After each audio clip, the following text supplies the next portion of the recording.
Hello guys! Welcome. Tingnan natin kung ano yung energy ng person mo para to sa mga no contact situation na nakikibalita sa kanilang mga person. So be open-minded po, hindi halos lahat makaka-resonate. Piliin niyo lamang yung part na makaka-resonate kayo, okay? And thank you nga po pala sa mga nagsusubscribe, sa mga bumabalik. Maraming salamat. So start na tayo.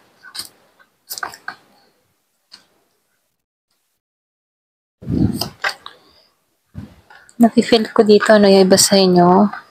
Meron ditong gustong tagpuin ka. Gusto kang silayan or kitain ka dito, no? Ito na yung nakikita ko. Yung iba sa inyo, malakas dito yung Virgo, Taurus, Capricorn. Meron din ako nakikitang Aries, Leo, Sagittarius. Wow. So, nakikitaan ko dito, no? Meron ditong gusto kang puntahan. Yung iba sa inyo kung meron kang laging nakikita na 1111, 222, 444, mga angel number, ano. Meron tong pahiwatig, okay? Meron ditong tao na gusto kang puntahan, gusto kang silayan, gusto kang kitain, merong gustong ayusin, pwedeng gusto niya ditong makipag-ayos, makipagkasundo, mga ganun. So, nakikitaan ko dito, no, may humihiling. So, nafe-feel ko dito, no, gusto, yung bang tipong kung meron kayo ditong hindi napagkasunduan, ano, this time itong tao na to, hindi na siya tulad ng dati. Ito lang nakikita ko. Meron akong nakikitang Aries, Leo, Sagittarius, meron ding Scorpio, Cancer and Pisces, meron ding Gemini, Aquarius, and Libra. Nandito siya sa energy ng gusto ko ng bagong simula sa taong ito. Ganun, okay? Gusto niya ng bagong simula sa'yo. Merong tao dito pwede nagkakaroon ng realization, meron kang ganong person na gusto niya ng bagong simula. Pwedeng naumpog to or pwedeng sabing natauhan. Kaya merong tong gustong ayusin, okay? Pwedeng meron tong gustong ayusin mula sa'yo. Gusto nito na maging balanse kayo. Alam niya na dito yung mga pagkakamali niya. Ito rin nafe-feel ko, no? So, marami tong mga kakulangan sa'yo at nalalaman na to ng tao mo ngayon, okay? So, dito gusto ng tao na to na makuha muli yung tiwala mo or makuha muli yung simpatya sa'yo, okay? So, nafe-feel ko dito, gusto ng tao na to na makalaya sa mga issue, yung dalawa, okay? Ito lang nafe-feel ko. Gusto ng tao na to na maging maayos kayo, matanggal yung gap sa inyong dalawa. Gusto ng tao na to na magkasundo, makipag-ayos sa'yo. So, this time, seryoso na tong tao na to. Ikaw yung napipili ng tao na to na makasama or pwede rin mapakasalan, okay? Or asawahin, mga ganun, no? Or makasama habang buhay. So, ikaw yung napili niya dito. So, meron nangyari dito sa last quarter of the moon, okay? Pwedeng last quarter of the moon okay? Sa lahat ng buwan, last quarter, okay?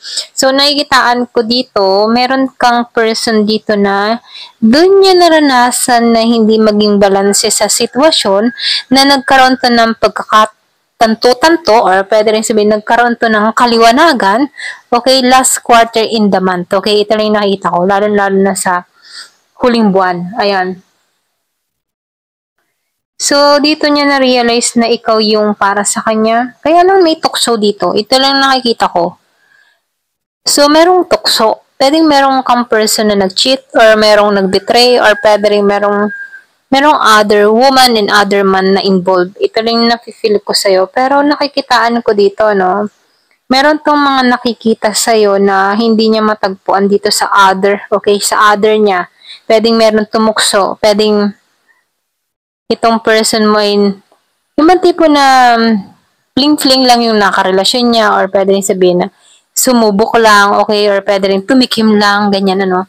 So, nakikitaan ko dito na hindi masyadong malalim yung pinalit sa'yo or yung other woman, other man sa'yo. Ito lang nakikita ko.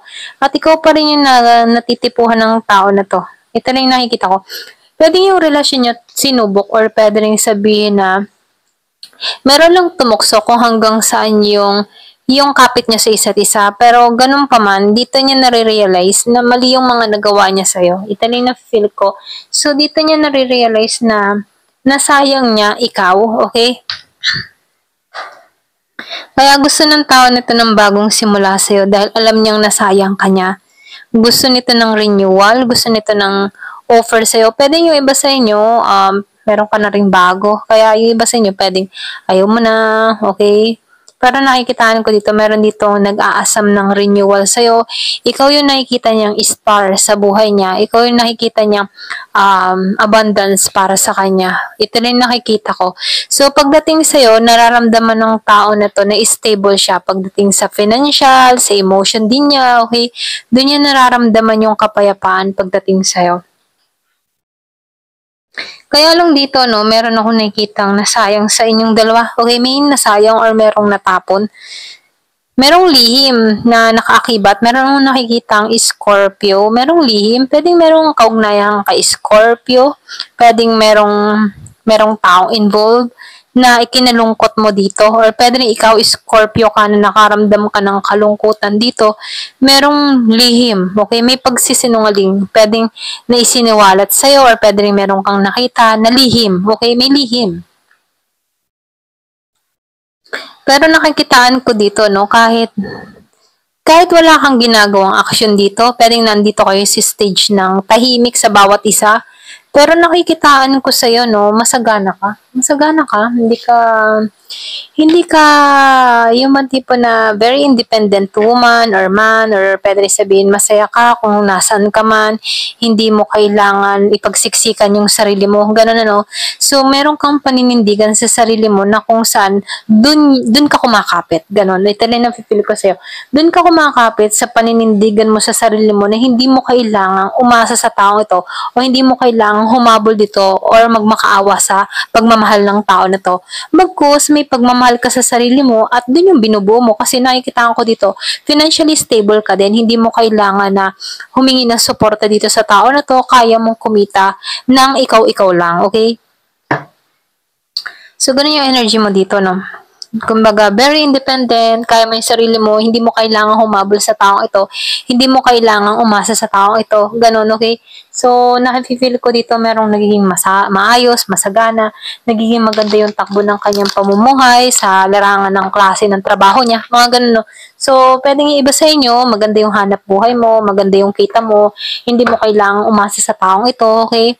Ganun. Kaya dito, no, lumalabas na ayaw mong sumugal, ayaw mong mag-try, ayaw mong sumubok dito. Ayan, ito yung nakikita ko. Pagdating sa mindset mo about dito sa kadiling mo, no, ang isip mo dito negatibo, okay? Yung bang feeling mo na kapag papapasokin mong muli ito sa buhay mo, walang kahihinatnan. Ayan. So, napaka-toxic lang ng tingin mo sa person mo. Ganon, okay? So, piliin nyo ha kung alin yung part nyo dito sa mga sinabi ko, kasi hindi halos lahat 100% na makaka-resonate kayo dito. Okay? Give me yan, pasensya na. Give me the message.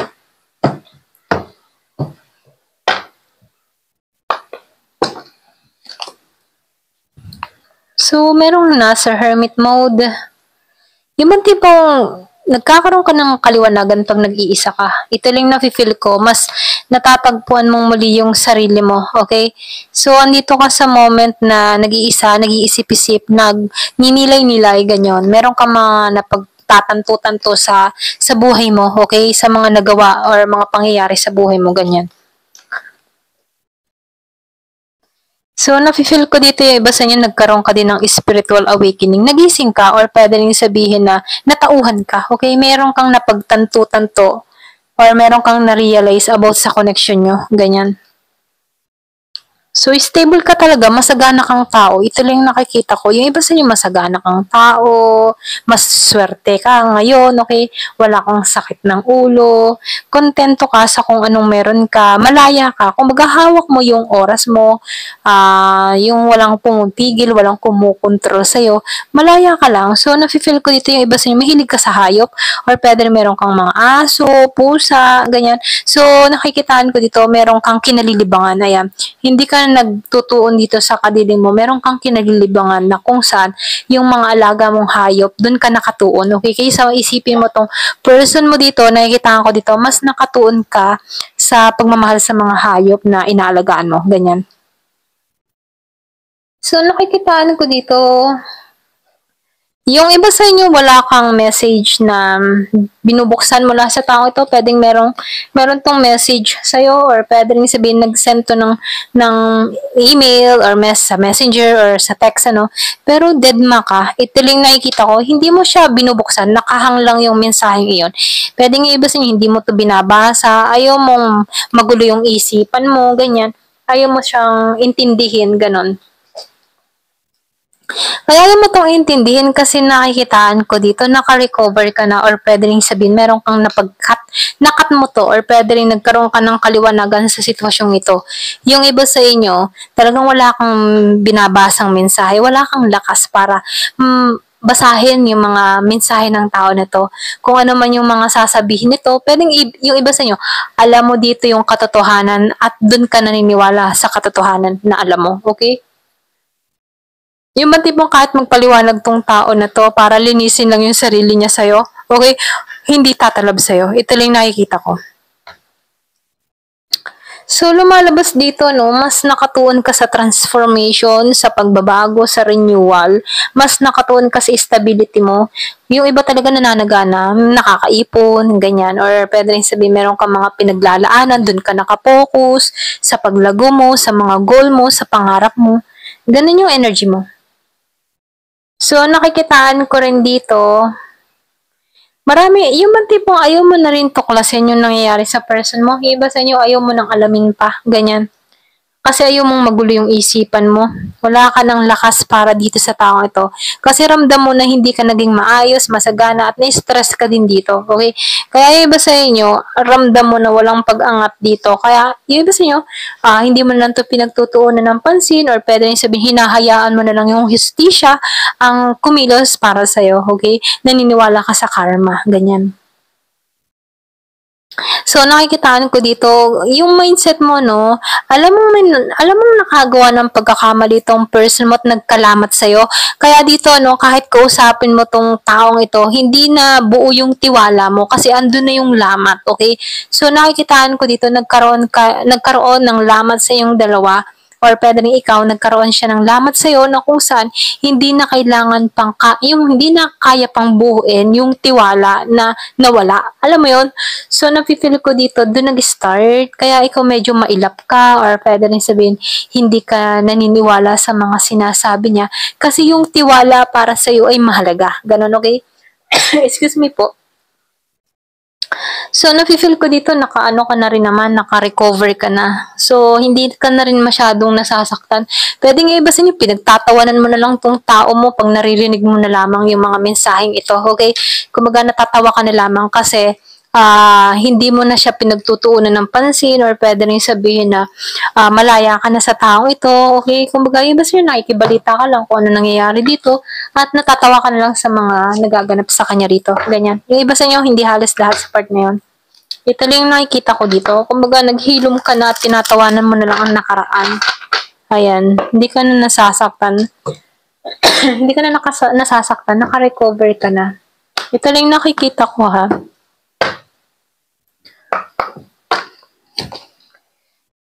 So, yung meron kang tao na patuloy nagsisinungaling, ano, mamamatay na lang to sa kakasinungaling, ano. Ayan, ito lang nakikita ko.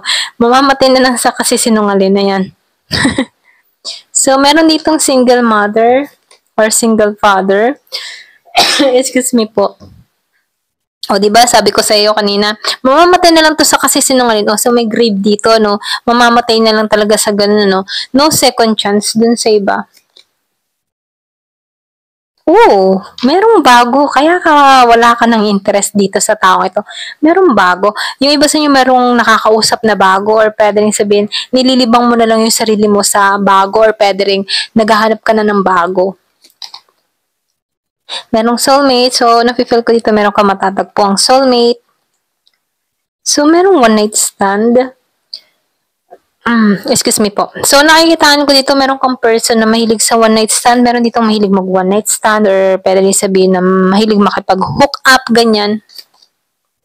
So, meron kang person na may self-esteem, merong, alam mo yung tipo na insecurity?